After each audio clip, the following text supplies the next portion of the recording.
Navapur police ठाण्यामध्ये अंमली पदार्थ विरोधी जनजागृती रॅली।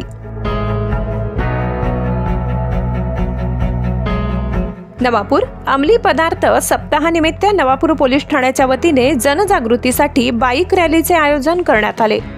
पोलीस निरीक्षक अभिषेक पाटील यांच्या हस्ते हिरवा झेंडा दाखवून रॅलीचा शुभारंभ झाला। यावेळी पोलीस उपनिरीक्षक विशाल सोनवणे, भाऊसाहेब लांडगे यासह अन्य अधिकारी उपस्थित होते। ही बाईक रॅली पोलीस ठाण्यातून सुरू होऊन डॉक्टर बाबासाहेब आंबेडकर पुतळा, बस स्थानक, साईबाबा मंदिर, senior college, Jama Masjid, light बाजार, गांधी पुतळा, लिमडावाडी, नारायणपूर रोड, शास्त्री नगर मार्गे पुन्हा पोलीस ठाण्यात दाखल झाली।